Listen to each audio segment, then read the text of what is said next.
This is the day 4 of a Blunder challenge. After yesterday, pretty good result. I think we got into the third or fourth game, so pretty happy with the result. I mean, well, not really happy, but improvement was made, so that's important.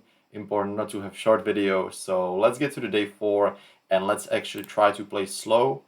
As I've got some feedback that actually you would probably prefer me playing slow at some point. Of course, not with the first move where the 6-5 is obvious, but in many other cases.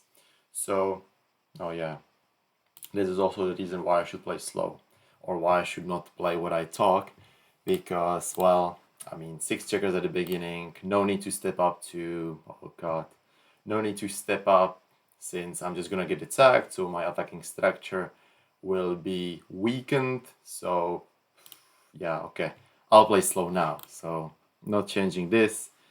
6-4. So this should be just making the 4-point. He's got a better board. I don't gain anything by the hit since he's just entering, so I'm not hurting him at all. So I'm just gonna make the board for now, which is clear. So he hits me with 2-1 as he gains a lot if I miss. He doesn't want to let me roll as I would just improve everything. 1-6. Okay, finally I get the board. Nice, stronger board. So finally able to hit, taking the initiative from him, especially when he dances. And now, so I'm 17 pips up. 17 pips up, which is pretty good. What's gonna happen? What market losers do I have? How can I crash him? How can it become a big pass next turn? Well, certainly if I roll any double. Double 1, double 3, double 2 is fun as well. Double 4 is great. Double 5, double 6. This is how I start, what I start with, right? So any double, absolutely amazing. 3-1, 3-2, these small numbers, combination of 3 numbers is 9. So that's like 9 numbers to make the 5, 9 numbers to make the 3. Then some numbers just hit, so I must have a huge cube. And let's see if he even takes. He does take. Seems like a borderline. Okay, tiny take. 4-3, one of the numbers which make a 3-point. Nothing else here. Okay, 3-1 just makes this. So 5-1. This should be the time where, of course, I want to escape, but I feel like I can pick better rolls to just escape, because when I just jump out to the 18 now, I'm just gonna get hit most of the time. So it feels like I should wanna do something like this and then escape with rolls like 5-2, 5-3, 5-4, and these kind of things, I believe. Yep.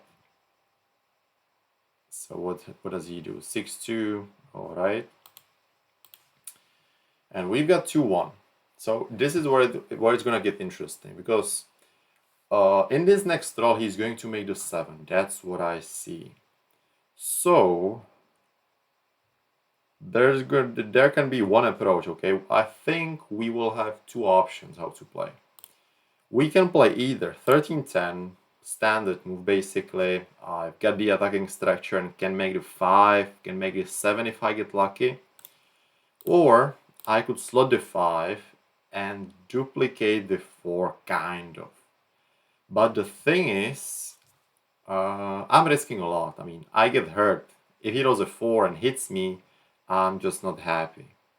So I risk a lot, and the thing is, the question is to feel what I gain. What's my reward?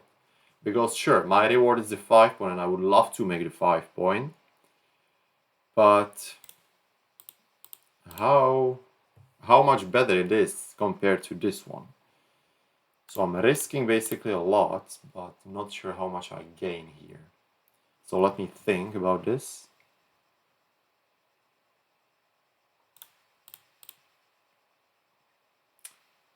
I don't know, for some reason, I mean, again, these moves, I hope they'll be close, because they are not that clear to me.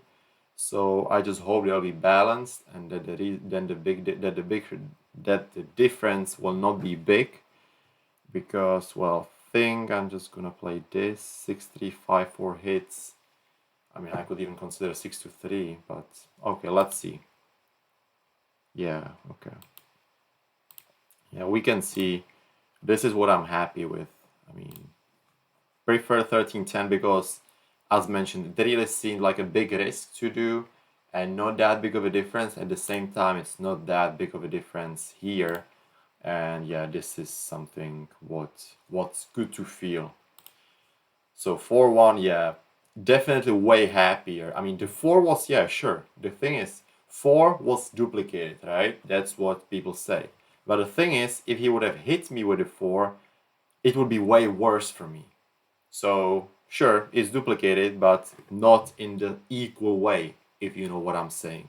Because this 4, sure, it improves his position, but if he would have hit me, if he would have hit me with the 4, that would just, well, make my position really, really worse. So, okay, 3-2, very good 3-2 step up, and I don't think there's any reason to keep the blot on the 10.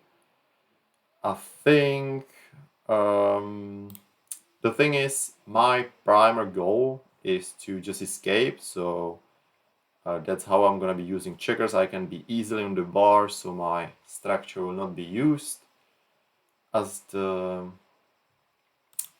building part, as to build something. So I think I can just cover it. I mean, 6-4 can be good as well. This is good. Okay, so he hits, fights for the good point, and I roll a joker, 6-2. Okay, getting the advantage. Okay, 2-1. Unfortunately, can't save to the blot on the 17, so that leaves me with a hit. Now, the only way how to think about this is minimize hitting numbers, which should be 11-10 as I see, because, well, he's entering on the 5 and hitting with the 5, and that's the only thing I can affect. That's the only thing I can change. So 17-16 would give him way more shots, but of course I will duplicate his 5-4, but at 5-6, this should be the right play. It is. Alright, 4-3. So I really hate these two blots, so 4 is great to save them. And well, just 6-3, I guess, nothing better there. Double 4's alright, he's staying back. Okay, 6-4, so one question, two moves. I can either just play safe. Now he has to break the 13 point basically, or just come from the back. Or I could hit. So I will leave 1-5 and double 5. So that's 3 rolls. That's good. Definitely better for the gammon. Definitely increases my gammon chances. And if he dances, I can easier break the 13 point. So that's a plus. The bad thing is that I'm leaving 3 shots. So the question I'm asking myself, are 3 shots worth that reward of bringing the checkers down? That's the only thing I'm asking basically. If I do this, again, it just feels close, but this is just better for the gammon, so I believe this will be right, but I don't know. Let's see. Yeah, okay. Again, extremely close. Yeah, just as mentioned, yeah, this is basically just more gammons for win, less wins, but it all makes sense. Yeah, this is the question what I'm asking. This is the question you want to be feeling. This is what I explain in the courses, what I explain everywhere in the backgammon curriculum I'm creating, is that you have to know what questions to ask, how to think, how to analyze the position. Because again, for example, in this position, the only way how to understand this is to see and feel what matters, right? And seriously, if I do this, I have to ask myself, I'm leaving 3 shots, so is it worth it? Is that worth it? And well, the answer is not clear. The answer is not clear because it's just extremely close. And I mean, if I make plus plus, it can even swing a little bit, yeah? So this is something what you just want to get the best feeling of, and this is why I care just about big picture. Yeah, I mean, I don't even know what's correct here. I mean, anything can be correct. especially after some adjustments. I mean, imagine you're playing, for example, against a weaker opponent. If I'm playing against a weaker opponent, this move would be less volatile, so I should actually prefer this move. So these are all the like philosophies or the questions you can be asking, you can be adjusting the moves thanks to this. And again, the only way how to understand is to feel and ask the right questions. But anyways, made the 2 point, went for the gammon, as we can see, 3-4% for the gammons. So happy with that. So he ended on a 5, alright. Okay, 3-1. So this is a 3. Question where to play the 1. I can play 7-2-6 or 8-7. Don't think there's gonna be a big difference. If I do this. Huh. I don't know. Oh, actually, there was a big difference. Just making that point, giving myself 6-5. And then good 6s, I guess, when I'll have to leave the 13 points, so giving myself good 6s. I guess that matters more than I thought. Okay, anyway, we got the right move. 2-1. This is actually interesting because he got 2 blots in the board. So why is that interesting? Is because if I wrote something like, I don't know, 4-3, 5-2, I would just love to leave that 13 point now. I would love to just play 13-6. Now there's a problem because we've got basically the worst roll for this. We've got 2-1. And I'm never leaving a direct shot here because, well, he just hits with a 5 and then covers with a 3, with a 5, with a 4. So I'm never leaving a direct shot. That's a big mistake. But the only thing I have to be asking, do I want to move forward? And the way how to think about this is how much do I get hurt by getting hit? It feels like he's gonna hit me, so I'm getting hurt. So it doesn't seem like I want to do it as there's not that big of a reward. So I believe I should just do this. But okay. Yeah, good move. I mean, basically, we solved the big question. Yeah, just no reward there, just the risk. He rolls the 4-3. Keeps one blot in the board. I don't think I play something like this because I have to leave the 13 anyway, so while he's got a blot, this seems like a good opportunity to leave still. And here we go to the finish line. Now I'm gonna play these moves fast, and okay. I could just put the green button here to finish it, but let's just finish by myself. Okay.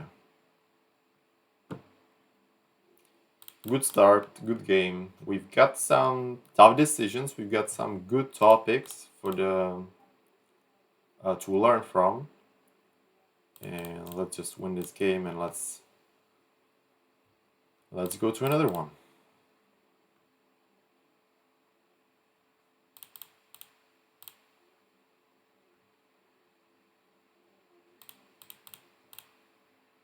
Whoa. Okay. So far so good. So far so good. So 5-1 standard. Let's start.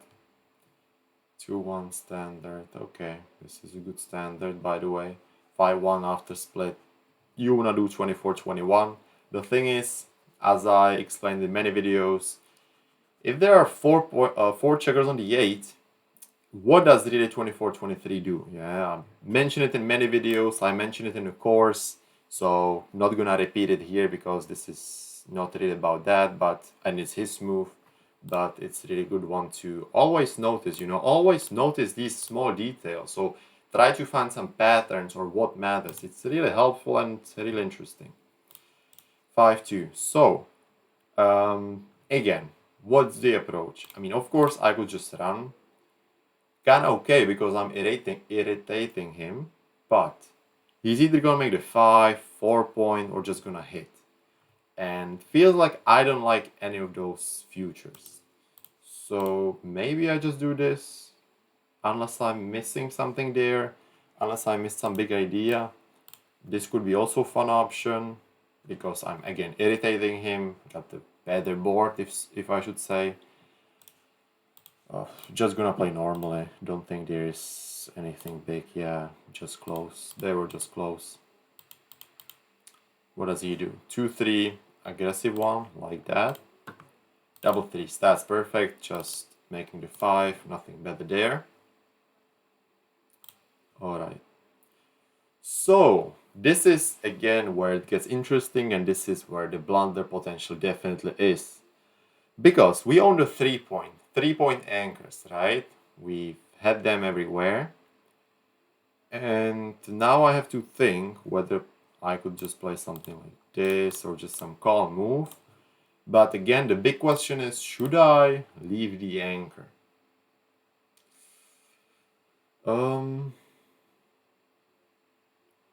Not sure, to be honest. Twos, I can get double hit very often. I don't mind that much if he just hits me. I mean, I've got powerful board. I can hurt him, I'm up. So makes kind of sense. Okay, what's gonna happen if I do this? We need to understand this position. If I do something like this, he hits me with a 7, which I don't like, actually. Doubles I don't like. Maybe he was like 5-4, 3-2. He can just play. He just plays somehow. I don't know, this is really difficult. This is really difficult.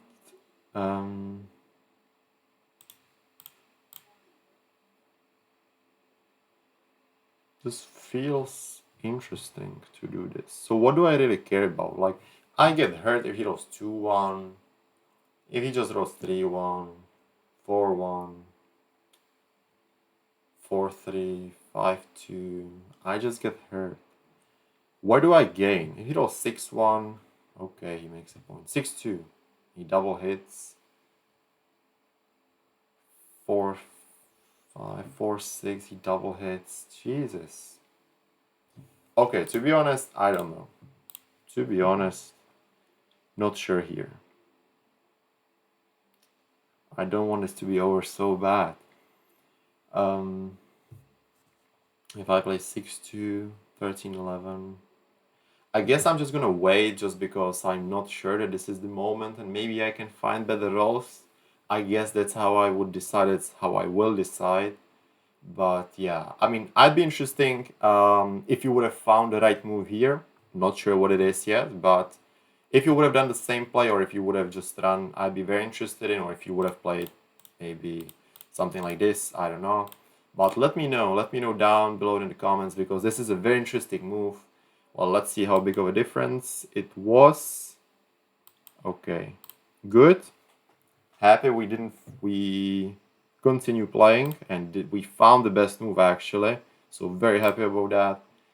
Yeah, it's just, this is, I mean, again, I just had no idea, but went over the numbers and then thought, well, I can really escape anytime and use better numbers to escape, right?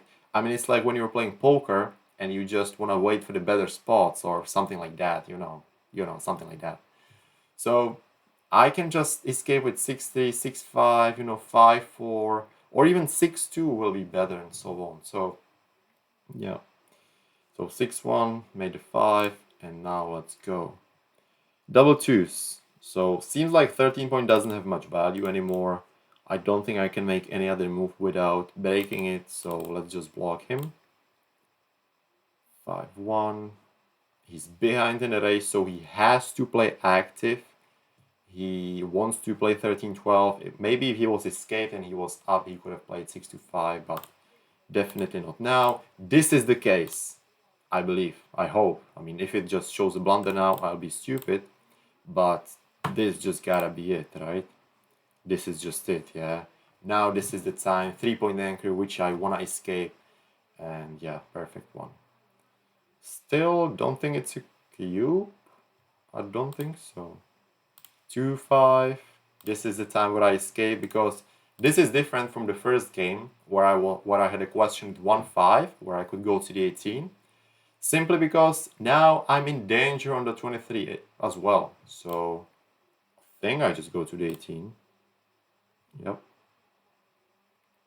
Oh, this is not good. Still far from the cube. Well, not that far from him now. This is going to get difficult very soon. Oh, yeah. So, good news is that he's not closing the board that easily. But heroes, what? What's happening here? I mean, he's behind the prime, so even if he escapes like 6-3, 6-4, I can just enter and be in a good game, I would say. And feels like I have some opportunities to enter. I mean, I can have 2 or 3 rolls. The bad news is that he's going to be bringing the checkers around, right? So once I enter, I'm actually still going to be in a bad shape. So that's not good either. Okay, let me think. If heroes 5-2, I enter. Well, the problem is also this block, right? Because what's gonna happen? I mean, how the game will go if I take? The game will probably go that he will bring a checker around, and sooner or later I will enter. Yeah, I can enter in second roll, I can enter in third roll, whatever. But once I enter, he is going to attack me. And the thing is, I'm just staying barely in the game because of the blood, so I don't even gain if I somehow hit him, luckily. But really not sure, this is really tricky because he's behind such a nice prime here. 6-2, I enter. He can be in trouble, but he's just gonna attack me. Oh god. Okay, not sure at all. Think I'm gonna pass this. 5-2. Okay, let's. How can I win the game? I mean, I can imagine how I win. But... Okay, let's pass. Ooh. Okay, oh, good pass. Good pass. We've escaped the Blunder challenge ending here.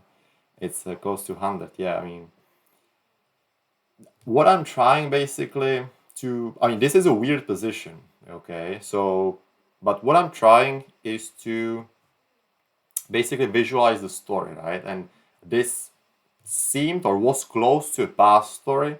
I mean, it's not that big of a past, so it's not that obvious. But seriously, it was just, I mean, seeing those 2 questions which I've asked myself and which I always keep repeating, difference between take story and past story, it was just there. So happy, even though wasn't 100% confident, happy that it was a pass. So let's go to the third game. Good start. 6-3, fighting for the good points. Don't think anything better there. Oh. Oh, good. It just lagged. 4-1. So easily entering on a 4. Now the question with the 1.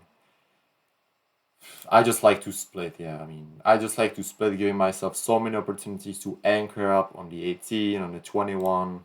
Of course, this is an option, but I don't know. Yeah, just need to know your priorities. Okay, 2-1, that hits nicely. 3-1 makes the anchor. Makes the anchor. Do we have the same position? No, he's got this plot. 5-2. Okay, that's nice. 6-2. So even though we are oh god, we are behind in a race. I mean, the race is even basically.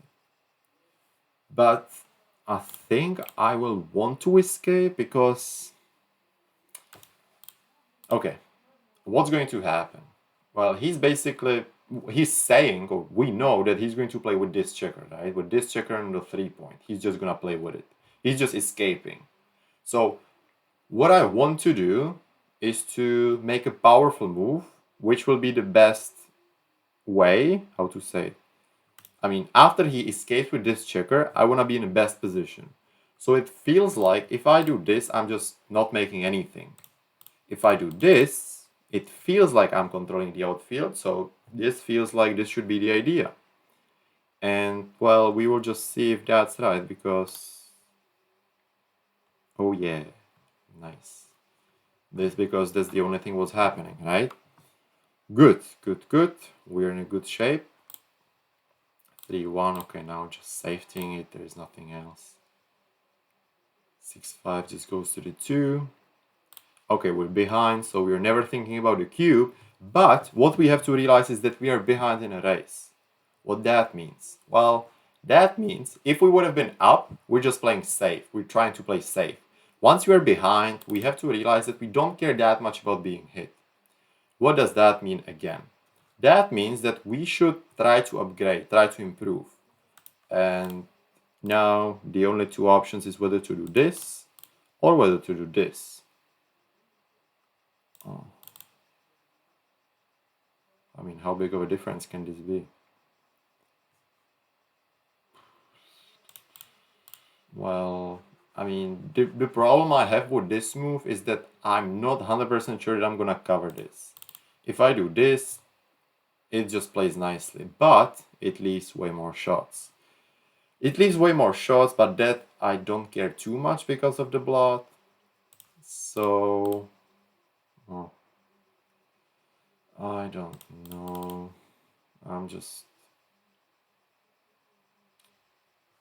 I mean, also I would prefer to have actually 9 points. So let's just try this. Not sure. Yeah, it's small. Yeah, okay. Okay, I mean, it's nothing in there. So, oh, interesting move. I like that. This would be ugly. Would leave more shots then. 21 pips down. So, we need to play active somehow. So definitely making the 9 point. Nobody will talk me out of that. Then, I would like to keep the 13, but the only move how to do that is something like this. Which I'm not sure it's good. Because, well, the only thing I'm concerned now, so what I'm thinking is two options. This is one move. What I like, or what I have to still define, good thing is that I'm keeping the 13, which gives me some kind of good good control of the outfield. He can't just play with from this point just like that because he'll be leaving a blot, right? So this is a good thing. I'm keeping the 13. Now what I have to define, what's very important is if he can be leaving the 4-point anchor. And because if he's leaving somehow, then I will not have a powerful attack, right? Even though actually if he was like 6-2, again, not sure if it's right to escape or not. But if he escapes, I can actually pick and pass, so I can do a bunch of stuff. So actually I kind of like it. The only question would be what I would play next. The second play is this. This leaves a 7, 6-1 and 4-3. So this leaves 4 shots. That's a bad thing. Good thing is that I will have a lot of spare checkers. But again, bad thing, I don't control the outfield. So this is like stating the obvious things. And now I'm not sure how to work with it because this is really difficult to compare. This is really difficult to compare, but I just don't cause him any problems. I'm behind. What am I gonna do next? I don't know, but I will try this and let's see how that plays out. Okay, it was same again, so how can I know? Okay. Oh, maybe I shouldn't have plus that. Okay, this is a small mistake then. Yeah, it's alright. Oh, we're just playing worse now. 2-1, so, well, I kept the 13 points, so I still want to keep it. Alright, 4-2. Alright, so, still I'm behind. I can do this, which I would do if I was up for sure. What I'm thinking the second option would be this. This is no option. So what I have to define here, how I have to think is, how is he hitting me with a 5? He's hitting me kind of comfortably, I guess, even though he's leaving the blot. This is difficult. I mean, now he can escape and I will have a hard time attacking him. Jesus, this is... It seems like a simple holding game, but... for some reason I just want to do this because his fives, I mean, if he goes 5-1, 5-2, 5-4, 5-4, by the way, look how that plays. He can't even hit. Well, he can play 6-2. His fives, if he rolls a 5, let's say 5-1, so he hits with a 5, I guess he will hit, and plays 6-5. And then I just have so many shots, which will win me the game, basically. So I kind of like that. Gives me the point I want. I'm just gonna do it. Oh, I cannot swear, but shh. Oh, damn it.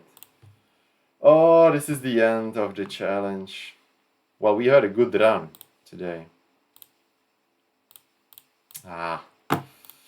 Okay, but okay. So I'm gonna save this position. Let's analyze it. Yeah, let's do always the deep analysis because this is a position I was really thinking about it. This was not like an overlook or just that I was just playing and talking. This was really, I was really thinking about this position. So let's actually understand this. Why is it so bad? Why is it so bad?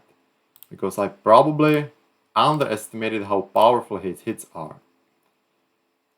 I mean, it's 50-50, so I don't care that much if he hits me. So that was a good thing. If I do this... Oh, he's an underdog here. Okay. So, oh, I see. Okay, so what I'm actually doing now is analyzing the position and trying to understand it, where my thinking went wrong, right? So what I thought was that this position, by just playing 2 down, I had 4-2. So I thought, if I play 13-9, 13-11, I'm just giving him a free space. Yeah, that's what I thought. That's what I thought I was doing, just giving him free space. But actually, that's not what's happening. Because what's happening is that he can basically leave the 4-point anchor. He'll be breaking soon these points, and I will be controlling everything anyway. And yeah, he's just gonna be breaking the board, and I'm gonna be the one who's actually gonna have the timing, because I don't like comparing this to like prime versus prime, but basically what this is I'm having a nice block in front of him, and he's running out of time. He doesn't have checkers to play with. That's what I didn't realize. And by playing, I played 9-3. I basically gave him a way out. I gave him a 5. I broke my 9-point, which is not good because then he'll be able to escape even better. Because I'm not blocking him, I will have to plead a 13-point, which will leave some shots. That's what I didn't see. That's where my thinking went wrong, and that's why I made a big blunder here. And that's why this challenge is getting to over. So day 4 finished with, pretty happy. I mean, can't see how we played now, but was pretty good run. So see you tomorrow again.